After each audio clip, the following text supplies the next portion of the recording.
kita di hari ini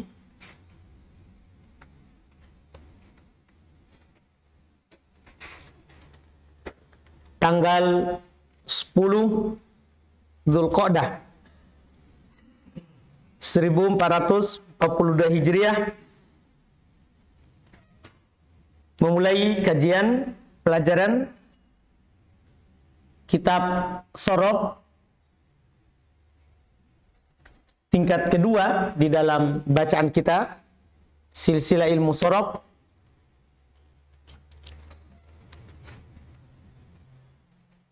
Itu dengan membaca kitab Lamhut Tarfi fi Fannis Sarf.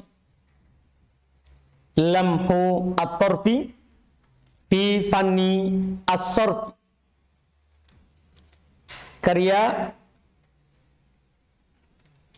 guru kami Abdul Abbas Ahmad bin Soleh Syamlan, yang dikenal dengan Syekh Ahmad Syamlan. Pernah beliau kesini beberapa kali. Dia ada darul hadisnya juga di Yaman. Dulunya pengajar sebelum pegang darul hadis, pondok sendiri. Beliau adalah pengajar ilmu bahasa di Darul Hadits Ma'bar.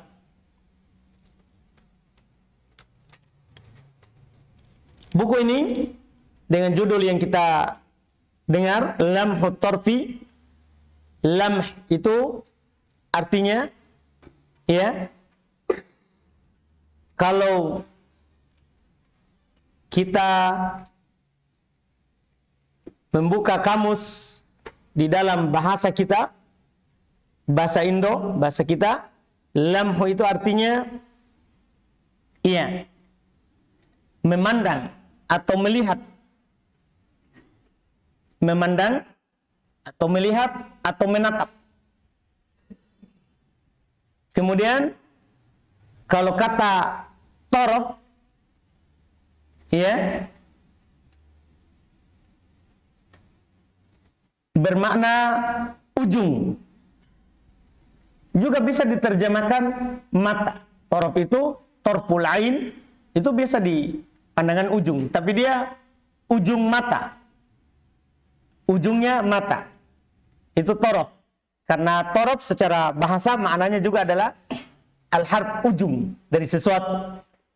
Jadi kalau lamhu, apa berarti tadi? Artinya lamhu? Memandang. Dengan ujung mata. Maksudnya ini adalah pembahasan ringkas. Pembahasan ringkas. Iya, tulisan ikhtisar. Tulisan ringkas. Karena pandangan yang di ujung saja, bukan dipandang dengan semua. Paham kan? Yang maksud dan tujuan dari beliau adalah pembahasan ringkas fi fannis sorfi, dalam bidang ilmu sorof.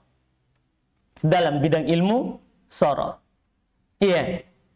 Pengarangnya tadi kita sudah sebutkan, beliau ahli dalam bab ini, dalam ilmu bahasa. Iya. Memang beliau, iya, banyak tulisan-tulisannya terkait dengan ilmu bahasa. Demikian pula banyak tulisan di lain. Masih muda, alhamdulillah, Syekh Ahmad. Cuman, iya, beliau dari kecil sudah belajar di Syekh Mukbil, rahimahullah. Dari kecil sudah belajar di Syekh Mukbil. Kemudian setelah Syekh Muhammad bin Abdillah al-Imam buka markas dan besar, butuh pengajar di Ma'bar, belum mengajar di Ma'bar. Iya, belum mengajar di Ma'bar. Buku ini kita jadikan sebagai pendahuluan di Alfiyah Ibnu Malik. Dijadikan pendahuluan terhadap Alfiyah Ibnu Malik. Itu sebelum kita baca Alfiyah, tentunya di Alfiyah Ibnu Malik kan ada nahwu, ada sorof. Kalau nahwunya alhamdulillah kita kan sudah ambil. Sekarang kita lagi mempelajari Qatur Nada.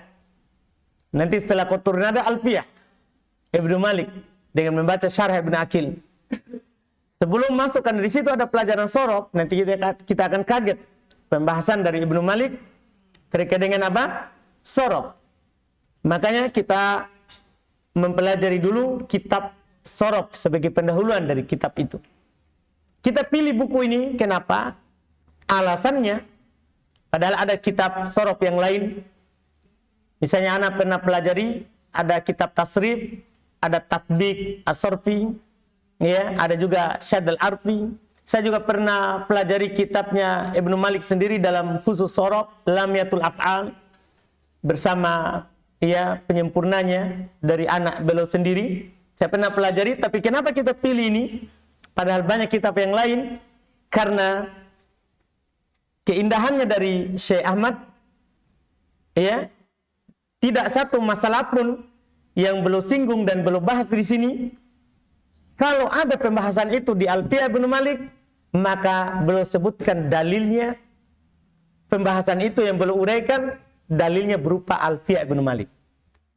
Dalilnya adalah berupa Alfiyah Ibnu Malik. Jadi kalau ada pernyataan yang beliau nyatakan, terus hal itu ada pembahasannya di Alfiyah, maka beliau akan nukil Alfiyahnya, bait syairnya Ibnu Malik yang terkait dengan hal itu. Di setiap penutup pembahasan. Di setiap penutup pembahasan. Misalnya secara acak anggaplah ya sebagai bukti ini yang kita katakan tadi, anggaplah kita cari pembahasan di dalam sini. Ya, enggak usah antum buka, ini anak ingin buktikan saja. Beliau nanti akan jelaskan satu masalah, yaitu terkait dengan fi'il ta'ajub. Terkait dengan fi'il ta'ajub. Boleh jelaskan apa itu makna fi'il ta'ajub. Fi'il ta'ajub itu ada dua bentuk. Ada simai dan ada kiasi. Boleh jelaskan wazannya kalau kiasi ma'af'alah dan af'il bih. Itu udah jelaskan syaratnya. Setelah itu, setelah belum menjelaskan syarat-syaratnya, beliau katakan, qala Ibnu Malik. Jadi seakan-akan itu sebelumnya adalah merupakan syarah dari bait syair yang ada di Alfiyah Ibnu Malik terkait dengan sorof. Jadi sebagai penutup beliau bilang, qala Ibnu Malik, wasuqhuma min di salatin surrifa qabili fadlin tamma ghairi dintifa wa ghairi di wasfin yudahi asyala wa ghairi salikin sabila fuila. Jadi ini dua bait syair dari Alfiyah Ibnu Malik sebagai dalil dari apa yang beliau bahas tadi. Sebagai dalil dari apa yang beliau bahas tadi. Ketika itu juga beliau membahas tentang mudzakkar dan muannas yang kita bahas juga di nahwu di buku Miftah. Dia bahas mudzakkar muannas. Dia sebutkan apa arti mudzakkar, apa arti muannas. Muannas itu ada dua, ada hakiki, ada majazi. Ada muannas lafaz, ada muannas makna. Alamat muannas beliau bahas semua, tandanya muannas itu apa. Setelah itu di ujung pembahasan, sudah selesai semua pembahasannya, sudah jelas. Beliau bilang, qala Ibnu Malik. Berkata Ibnu Malik, maksudnya dalam alfiyahnya, alamatut ta'nitsi ta'un au alif wa fi asamin qaddarut ta' kal katib wa yurafu takdir bid dhamiri wa nahwihi karraddi fit tasgiri. Jadi setelah bahas, beliau bawakan dalilnya dari apa? Alfiyah. Jadi kita nanti baca Alfiyah dengan membaca buku ini sebelumnya, itu tidak asing lagi bait syairnya siapa? Alfiyah Ibnu Malik. Ini alasannya kenapa kita pilih. Adapun kalau kita mau membahas sorof secara umum, secara bebas, ya tidak perlu. Iya, maksudnya tidak harus kita baca Lamhu Thorf. Bisa kita baca buku yang lain. Kita bisa baca kitab Syadl Arf, kita bisa baca Tatbik As-Sorf, kita bahkan bisa baca kitabnya Muhyiddin. Memang dia kasih judul At-Tasrif. Iya, bisa kita baca. Bisa kita baca Lamiyatu Al-Af'al karyanya Ibnu Malik sendiri terkait dengan sorof. Iya, bisa. Cuman ini enak, bagus untuk pendahuluannya. Bagus untuk pendahuluannya. Ditambah lagi kan kita sudah belajar Miftah sebelumnya. Miftah kunci dalam ilmu sorof. Kunci dalam ilmu sorof itu adalah ringkasan terjemahan dari buku ini. Cuman yang berat dibuang dulu, yang dimasukkan hanya yang mudah saja. Itu yang di Miftah. Jadi sambungannya. Jadi sambungannya dari buku sorof sebelumnya. Ini alasan kenapa kita pilih yang ini. Ditambah lagi bahasanya Syekh Ahmad Syamlan. Alhamdulillah di dalam kitab beliau ini adalah bahasa yang sangat mudah. Bahasa yang sangat mudah. Iya, itu alasan lagi berikutnya. Bahasa yang mudah. Alasan yang paling terakhir yang kuat lagi ya karena ya beliau adalah guru dari saya sendiri. Jadi mudah, sudah dipahami bahasanya dan sudah dipahami apa yang beliau inginkan. Apa yang beliau inginkan. Ini beberapa alasan kenapa kita memilih buku ini dalam belajar apa? Ilmu sorof. Alhamdulillah. Baik, kita langsung masuk di pertemuan pertama ini. Ya. Karena beliau di buku ini ada 3 pendahuluan ya. Pendahuluan pertama adalah pendahuluan dari Syekh Muhammad bin Abdullah Al-Imam, guru kami di sana di Ma'bar. Ya, kemudian itu di dalamnya terdapat pujian Syekh Muhammad bin Abdullah Al-Imam terhadap Syekh Ahmad Syamlan. Itu bisa dibaca. Kemudian yang kedua ada muqaddimah dari Syekh, tapi ini bisa dijadikan muqaddimah cetakan. Muqaddimah apa? Cetakan. Boleh memulai bukunya ini tidak pakai hamdalah, tapi boleh pakai hanya bismillahirrahmanirrahim. Jadi ada pun ini muqaddimah cetakan. Jadi kita tidak baca. Itu kita tidak baca. Langsung kita baca di pembahasan di halaman 10. Bismillahirrahmanirrahim. Anda sudah lihat? Jadi langsung di situ. Muqaddimahnya Syekh Imam, muqaddimahnya Syekh sendiri kita tidak baca. Langsung kita mulai dengan apa? Bismillahirrahmanirrahim. Kita masuk di pembahasan Bismillahirrahmanirrahim. Belum memulai dengan Bismillah. Tentunya iktidaan bi kitabillah, mencontoh kitabullah seperti biasa. Ya, dari para ulama kita menulis buku memulai dengan Bismillahirrahmanirrahim. Yang kedua iktidaan bin Nabi, mencontoh Nabi kita Muhammad sallallahu alaihi wasallam. Kalau Nabi kita menulis surat, maka belum memulai dengan Bismillah. Menulis surat belum mulai dengan Bismillah. Beda kalau ceramah. Kalau ceramah belum tidak mulai dengan Bismillah. Belum mulai dengan Innal hamdalillah. Jadi bedakan itu surat sama mauidhah, nasihat. Kalau nasihat, Nabi mulai dengan Alhamdulillah, Innal hamdalillah. Mulai dengan memuji Allah. Kalau kitab, tulisan, surat, belum memulai dengan Bismillahirrahmanirrahim. Ini harus dipisahkan. Ya, harus dipisahkan. Karena kadang sebagian orang khutbah Jumat sebelum salam, Bismillahirrahmanirrahim, Assalamualaikum warahmatullahi wabarakatuh. Enggak. Nabi mulai dengan salam saja, kemudian nanti baru Innal hamdalillah. Innal hamdalillah, bukan dengan Bismillahirrahmanirrahim. Nah, ini beda dua keadaan. Satu ceramah, satu apa? Surat. Kalau surat pakai Bismillahirrahmanirrahim. Iya, jadi ini pendahuluan singkat beliau rahmatullah. Semoga Allah Subhanahu wa taala menjaga penulis dan memberikan selalu rahmat kepada beliau. Ta'rifus sorfi, pengertian sorof. Langsung masuk di pembahasan pengertian sorof. Ada catatan bagus di bawah dari Syekh. Wa yuqalu lahu at-tasrif. Ketika beliau mengatakan ta'rif as-sorof. Pengertian as-sorof. Wa yuqalu lahu, dan dikatakan juga terhadapnya at-tasrif.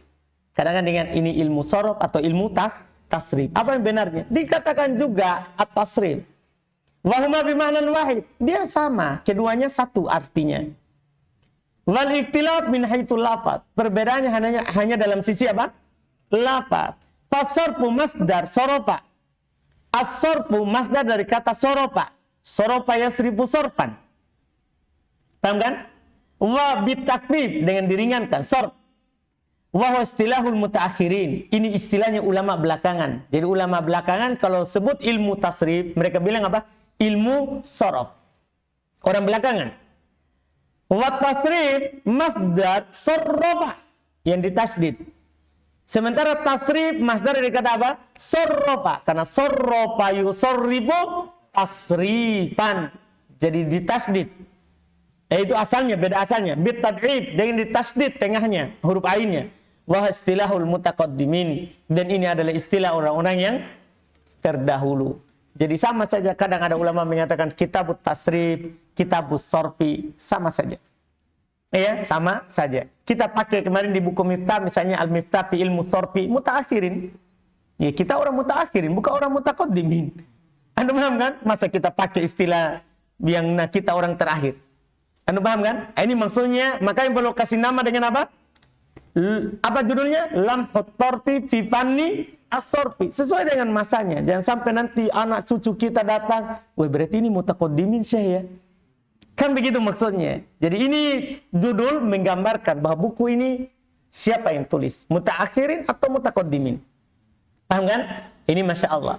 Kemudian kata beliau rahimahullah, ta'rifus sorfi lugatan. Pengertian sorof secara bahasa. Mutlakut tagyir. Secara bahasa mutlak perubahan. Pokoknya semua yang ada perubahan itu namanya ini telah ditasrif. Itu secara bahasa. Wa minhu qaulu ta'ala. Di antaranya firman Allah Ta'ala. Wa tasrifur riyah. Dan tasrifnya angin. Maksudnya apa ini? Ay tagyiruha. Yaitu perubahannya.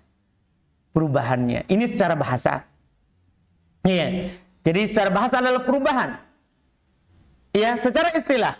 Huwa ilmun bi usulin wa qawaid tu'rafu biha ahwalu abniyatil kalimati wa ma yahdutsu laha. Belum bilang secara istilah. Huwa dia adalah ilmun, dia adalah ilmu. Ini sorot, ini ilmu. Bukan hanya sekedar perubahan, dia adalah ilmu biusul dengan pokok kaidah, wa qawaid dan kaidah-kaidah. Dikenal dengannya ahwal keadaan abniyatil kalimah, bangunan kata. Jadi bukan susunan kata, tapi apa? Bangunan kata dan apa yang terjadi terhadapnya. Ini yang ana ambil di pengertian di sorop yang di Miftah. Diambil dari sini. Iya. Dan apa yang terjadi padanya min berupa tagoyyurin maknawi, berupa perubahan secara makna fi madluliha dalam kandungannya. Wadhalika bitasgir. Demikian itu misalnya dengan ditasgir. Ini kan sorop berubah kan? Jadi itu pembahasan sorop itu lebih luas daripada tasrif biasa. Kalau yang kita kenal dari misalnya tasrif yang kita ditulis di Indo. Itu kan hanya sekedar fa'ala atau fa'ala yaf'alu kan hanya itu. Sorop bukan. Di dalam sorop yang penting ada perubahannya. Yang ada kaidahnya. Seperti pembahasan tasgir. Tahu isim tasgir? Misalnya kata dor, pukulan. Kalau pukulan kecil apa wazannya? Duroib. Itu dia bahas itu perubahannya. Dia bahas apa? Perubahannya. Karena berubah dari asal ke cabang. Ke cabang. Ini dia bahas. Wan nisbah. Bahkan dia bahas juga nisbah. Maksudnya misalnya gini. Makkah. Apa artinya Makkah? Itu tempat yang bernama apa? Makkah. Kalau orang bilang Makki. Lain lagi itu. Artinya. Kalau begitu artinya apa? Orang yang disandarkan kepada apa? Makkah. Itu dia bahas itu perubahannya. Karena berubah lafaz pasti berubah kandungan. Itu dibahas di sorop. Jadi lebih luas daripada tasrif biasa. Lebih luas daripada tasrif yang biasa kita dengar. Watatnya bahkan di sinilah dibahas cara membuat isim mutsanna dengan dirinci. Bagaimana cara buat isim mutsanna yang ada alifnya di akhir? Gimana cara buat isim mutsanna yang ada tambahan hamzanya di akhir? Di sini lebih rinci daripada apa di nahwu karena terkait dengan perubahan kata, perubahan huruf. Wal jama' wa ta'nits fil isim. Demikian pula wa ta'nits dalam isim. Ini rinci dibahas di sorop. Wa taghayyurin lafzi. Demikian pula dia akan membahas perubahan secara apa? Lafaz. Di samping perubahan secara makna, sorop juga membahas perubahan secara apa? Lafaz. Fi bunyatiha dalam bangunannya. Wadhalika bitajrid. Misalnya, demikian itu dia akan membahas at-tajrid. Fi'il mujarrad, isim mujarrad. Paham kan? Wa ziyada yang ada tambahannya. Wal had yang ada penghilangannya. Wal ibdal yang sudah diganti hurufnya. Wal idgham yang sudah ditasdid, disatukan hurufnya. Wal qalbil makani, dia akan bahas bahkan al-qalbul makani yang sudah pindah tempatnya. Dia akan bahas apa yang sudah dipindah tempatnya. Wal imalah, bahkan Masya Allah, dia bahas juga masalah hukum seputar imalah. Imalah itu yaitu tertulis huruf alif, ternyata suaranya beda. Paham gak ini? Itu dia bahas juga. Kapan dibaca imalah? Kapan tidak boleh dibaca imalah? Wa tahrik. Dia akan bahas secara lafaz masalah diharokati. Kapan harokat berpindah ke sebelumnya? Kapan tidak berpindah ke sebelumnya? Wa taskin lil ibtida, dan juga masalah sukun di awal. Nah, ini sukun di awal. Kapan dibaca, kapan tidak dibaca. Wal waqaf, dia juga akan membahas pembahasan seputar apa? Waqaf. Wa takhfif, meringankan. Kan nanti ada kaidah. Kenapa kita pindahkan? Kenapa kita hapus? Karena diringankan. Ini dia bahas. Wan naql, dan perpindahan. Wa sayati syarhu dzalika mufassalan fi mawadhihi insyaallah. Dan akan datang syarhu, penjelasan hal itu mufassala secara rinci fi mawadhihi, di tempat-tempatnya. Insyaallah akan datang semuanya penjelasannya. Qala An-Naisari, berkata An-Naisari, yaitu terkait dengan pengertian sorof. Karena di Ibnu Malik tidak ada, belum nukil yang lain. Anu paham ini? Belum nukil yang lain. Karena Ibnu Malik rahimahullah ta'ala belum langsung masukkan sorof di pembahasan nahwu. Digabungkan. Makanya judulnya Alfiyah. 1000 bait syair. Iya, Ibnu Malik dalam ilmu nahwu dan sorof. Tidak tersendiri. Berkata An-Naisari rahimahullah, as-sarfu ilmun bi usulin yufhamu bihinna ahwalu mabanil kalimu. Beliau bilang sorof, dia adalah ilmu dengan usul yang dipahami dengannya keadaan bangunan kata. Paham ini sorof? Ya, kalau mau hafal yang ini, alhamdulillah bagus. Iya kan untuk memudahkan. Kalau tadi kan panjang, ini pendek. Perkataan An-Naisari terkait dengan ilmu sorof. Al muhim fi hadzal ilm, yang paling penting dalam ilmu ini adalah ma'rifatul qismus tsani, mengenal yang kedua. Karena yang pertama itu ikut yang kedua. Kan sorof itu dua, dia membahas makna dan membahas apa? Lafaz. Yang paling penting di sini adalah apa? Yang kedua, itu membahas apa? Lafaz. Karena makna itu kan kadang kita bisa pahami dari siyak, konteks kalimat atau pembicaraan. Kalau lagi kita berbicara, kita pahami apa yang dia inginkan, kan gitu. Yang paling penting itu yang kedua, yaitu terkait dengan perubahan secara apa? Lafaz. Ini yang paling penting. Ini yang antum fokuskan. Ya, fokus kepada yang paling pentingnya. Wa huwa taghayyurul lafzi, yaitu perubahan secara apa? Lafaz. Kemudian kata beliau rahimallahu taala, faedatu hadzal ilmi wa samaratuhu.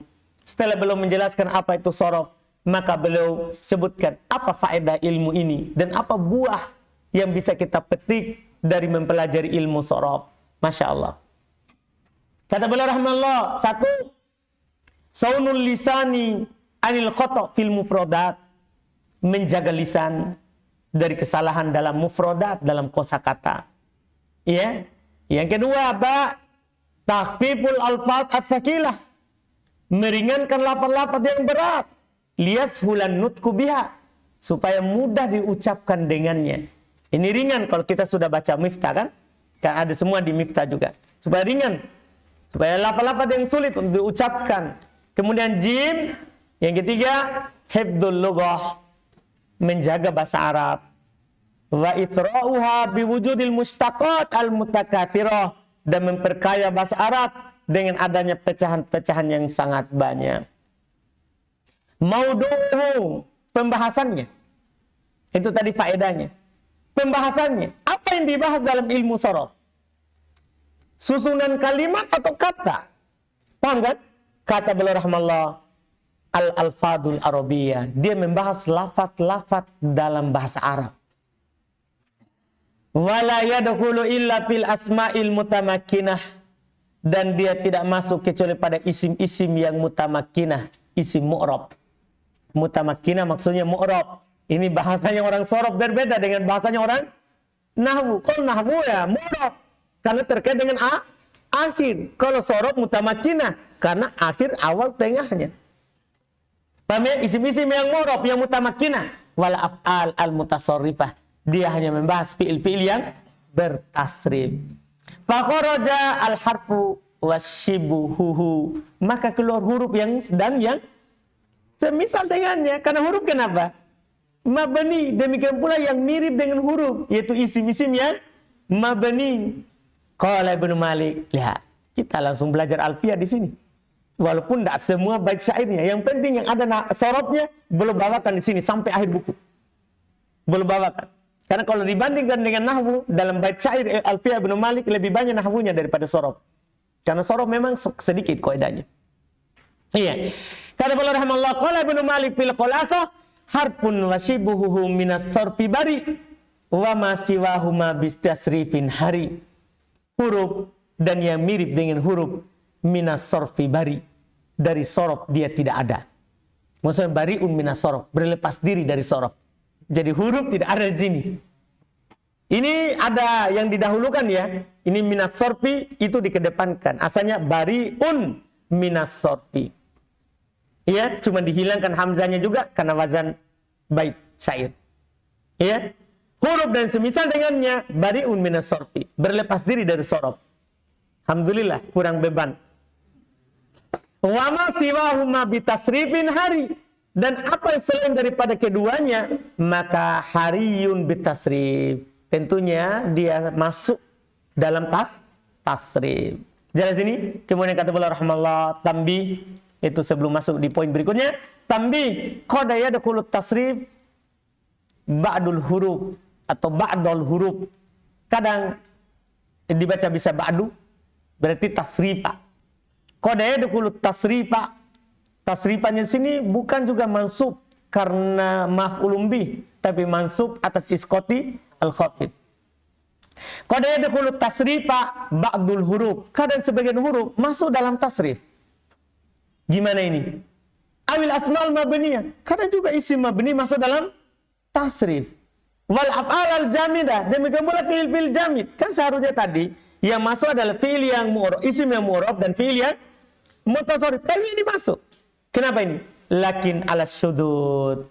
Tetapi dia masuk itu syad. Maksudnya masuk tapi dianggap apa? Syad. Tidak sesuai dengan kaidah. Kaidahnya yang masuk adalah fi'il yang mutasarrif dan isim yang mu'rab. Tapi ini dia masuk dianggap syad. Syad artinya ada datang dalam bahasa Arab tapi luar daripada kaidah. Itu artinya syad.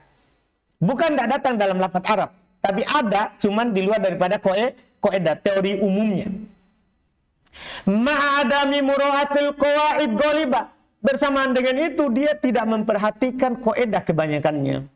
Kaidahnya kalau ada begini harus begini, dia tidak perhatikan karena memang asalnya memang dia tidak masuk. Au yakunu dukhuluhu nisbiyah, atau masuk tapi secara nisbi, bukan secara hakiki. Masuk karena diikutkan saja, bukan karena memang ada. Paham ini? La tasrifan mahdha, bukan karena dia masuk secara tasrif murni. Paham gak ini? Ini terkait dengan itu. Kemudian kata beliau, istimdaduhu, sumbernya. Dari mana sumber pembahasan ini ilmu sorof? Minal Qur'ani was sunnah wa kalamil Arab. Sumber pembahasannya adalah diambil dari Al-Quran, kemudian dari hadis Nabi dan ucapan orang Arab. Wa'adiuhu. Berikutnya yang meletakkannya. Siapa orang yang pertama sekali membuat ilmu sorof? Iya, kata beliau rahmallah, lam yu'rab ala wajhi tahdid manil ladzi wada'ahu. Tidak diketahui secara pasti, ala wajhi tahdid, secara pasti siapa yang meletakkannya. Secara pasti yang dipastikan ini yang membuatnya, tidak diketahui secara pasti. Wa mata wudi'ah, dan tidak diketahui secara pasti kapan ini ilmu sorof mulai ditulis, waktunya. Walladzi ishtahara, yang terkenalnya adalah annahu Abul Aswad Ad-Du'ali, yaitu yang pertama sekali meletakkan ilmu nahwu. Itu juga yang masyhurnya. Abul Aswad Ad-Du'ali. Dalika anna sorfa kana fil qadim. Kenapa bisa Abul Aswad Ad-Du'ali? Dia kan peleta nahwu. Kenapa juga sorof kita yang paling masyhurnya kita katakan dia? Demikian itu karena sorof di awal dulu kholiton ma'a ilmu nahwi wa juz'an minhu, bercampur dengan ilmu nahwu bahkan bagian darinya. Karena sorof dan nahwu itu tidak dipisahkan. Sorof membahas kosakatanya, nahwu membahas susunannya tatkala dia tersusun. Paham kan? Tidak terpisahkan. Iya. Wa awwalu, ini yang paling penting. Wa awwalu man fasalahu ilman mustaqilan, yang pertama sekali yang memisahkannya dengan ilmu yang tersendiri, itu ilmu sorof secara tersendiri, dia pisahkan dari ilmu nahwu, adalah Abu Muslim Al-Harra. Adalah Abu Muslim Al-Harra bitasdidir ra, ditasdid huruf ra-nya. Ini awal yang memisahkannya. Wa Abu Utsman Al-Mazini, dua orang inilah yang memisahkan ilmu sorof dari ilmu nahwu awalnya. Dua orang ini, paham kan? Itu awal yang menulis ilmu sorof secara apa? Tersendiri, terpisah. Adapun sebelum mereka, ilmu nahwu dan ilmu sorof itu dalam satu pembahasan. Hukmuhu, hukumnya, hukum mempelajari ilmu sorof fardu kifayah. Tapi ini ingat, lebih dari sunnah. Karena ini hukumnya fardu kifayah. Wajib, tapi wajibnya apa? Kifayah. Kalau sudah ada satu orang pelajarinya, gugur dosa dari yang lain. Ini hukumannya. Hukum mempelajarinya. Wa darajatuhul ilmiyah, kedudukan ilmu sorof. Kedudukannya, ma'lumun anna syarafal ilm li syarafil ma'lum. Tentunya antum sudah maklumi kemuliaan sebuah ilmu itu tergantung kemuliaan yang dipelajari. Antum belajar ilmu sorof ini untuk apa? Mulianya sama dengan itu. Kalau niatnya antum belajar ilmu sorof supaya paham Al-Quran dan Sunnah, maka kemuliaan belajar ilmu sorof adalah sama dengan mulianya belajar Al-Quran dan Sunnah. Jadi tergantung niat antum belajar untuk apa. Apakah hanya sekedar untuk mendapatkan keahlian membaca, menulis, bercakap, atau untuk memahami Al-Quran dan Sunnah. Itu harus diperhatikan. Kan ini ilmu wasilah. Ini ilmu ini asal sebagai apa? Hanya wasilah, mubah. Wasilah. Yang mana hukumnya nanti dan kemuliaannya tergantung. Tujuan akhir antum untuk apa? Ini ilmu. Ini ilmu. Jadi ini yang beliau ingatkan. Bahwa kemuliaan sebuah ilmu itu tergantung dari yang antum akan ilmui setelahnya. Untuk apa antum belajar di sini? Ini di ilmu ini, kitab ini. Paham kan? Itu harus diperhatikan di awal belajar. Falamma kana lahu irtibatun bil Qur'an was sunnah. Tatkala ilmu ini punya hubungan dengan Al-Quran dan Sunnah. Min haitsu dabtil alfat, dari sisi menentukan lafadznya, kana lahu manzilatun azimah. Maka dia memiliki kedudukan yang besar. Kedudukan yang agung. Walidha yang bagi Allah yustahan bita'allumihi.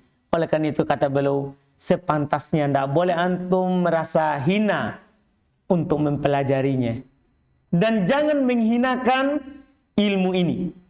Paham kan? Dalam mempelajarinya. Antum jangan merasa hina dalam mempelajarinya. Dan jangan rendahkan ilmu sorof. Apa ilmu sorof?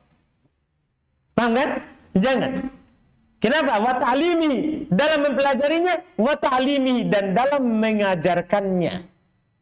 Ya, orang lulusan dari Yaman hanya mengajar sorof. Tidak apa-apa, tidak ada masalah. Mau lulusan dari manapun mengajar sorof bukan kehinaan. Iya kan? Masa kalau lulus dari Yaman tidak boleh buka bahasa Arab? Harus buka ilmu-ilmu yang besar. Oh, harusnya buka tafsir, fikih. Iya, ada orang begitu. Masa dari Yaman kita ngajar lagi bahasa? Caranya? Iya, walaupun dari manapun harus ngajar apa? Bahasa. Tidak boleh kita menghinakan dalam mempelajari atau mengajarkan ilmu sorof. La siyama huwa aslul lugati. Lebih-lebih lagi dia ini adalah asal bahasa Arab. Karena ini kosakata. Dia membahas asalnya. Iya. Libahtihi an aslil mufradat. Karena dia membahas asal kosakata.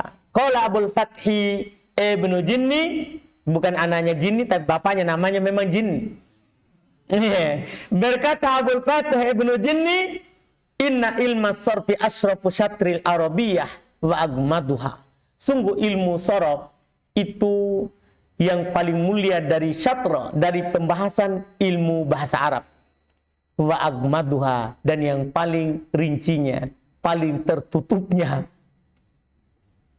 Ilmu sorof tertutup. Kalau kita tidak pelajari, kita tidak tahu. Karena banyak sekali koedanya. Tapi koedanya dia, koedah tidak berubah-berubah. Tidak berubah-berubah. Thariqatul wusul ilaih. Cara sampai kepada ilmu sorof. Gimana cara kita sampai kepada kosakata yang dibahas dalam sorof? Pertama, musyafahatul Arab. Antum langsung bertemu langsung dengan orang Arab. Hidup di Arab, antum akan dapatkan katanya. Iya kan? Anu ini? Iya, itu yang pertama. Wal akhdu anhum, dan ambil dari mereka. Ini dilakukan oleh Imam Syafi'i, termasuk dalam biografinya. Dia tinggal di pedalaman untuk ambil bahasa Arab yang murni. Anu paham kan? Nah, itu kalau mau. Jadi, kalau antum mau lancar banyak kosakata, pergi ke Arab. Iya kan? Alhamdulillah. Wahya muntafiatun. Kalau ini sekarang agak susah. Untuk masa kita sekarang ini, yang ini. Kenapa? Lintifa'il Arab la-asila. Karena orang Arab asli sekarang susah. Misalnya anggaplah, apalagi di Saudi ya. Mungkin Iqbal tahu. Saudi itu banyak, karena banyaknya pelajar, pelajar. Kalau pelajar tidak ada masalah sebenarnya. Mereka akan berucap dengan ucapan yang fasih. Yang masalahnya ini kalau di Makkah Madinah, banyaknya orang Ajam yang masuk, pekerja. Kalau pekerja, kalau Yaman, mending. Karena tidak ada pekerja di sana. Di sana hanya pelajar saja. Hanya pelajar saja. Kalau Saudi, banyak pekerja. Jadi kita pergi ke pasar, bahasa yang kita dapat bukan bahasa Arab asli. Tapi bahasa Arab yang sudah campur dengan bahasa Ajam. Iya, yang sudah campur dengan bahasa Ajam. Ini. Makanya belum bilang sekarang ini agak sulit. Kalau yang ini, langsung mengambil langsung dari orang Arab yang asli. Ini susah. Ya alladzi lam yuqalid al-sinatut taghayyur. Yang belum bercampur lisannya dengan perubahan. Ini sulit sekarang. Iya, maka kita bisa ambil di yang kedua. Yang kedua, al-akhdu minal qawamis. Bisa kita ambil di mana? Di kamus. Wa kutubul mufradat, dan kitab-kitab yang membahas tentang mufradat, kosakata. Wahya thariqatul mutsbatah al-yaum. Inilah cara yang ditetapkan sekarang ini. Kalau kita mau lihat bahasanya, dobitnya, harokatnya, maka buka kamus. Alhamdulillah. Masalah terakhir, masailuhu. Masalah yang akan kita bahas nanti. Ini pendahuluannya, pendahuluan dari penulis ini belum masuk. Ini pendahuluan belum menjelaskan beberapa perkara. Di sini masalahnya yang kita akan bahas di dalam kitab sorof, hiya usuluhu wa qawaiduhul madhkuratu fi. Dia adalah usulnya dan kaidah-kaidah yang akan disebutkan nanti dalam ilmu apa? Sorof. Ini alhamdulillah untuk pertemuan pertama. Insyaallah besok kita akan lanjut lagi di pembahasan berikutnya, yaitu al-mizan as-sarf, timbangan sorof.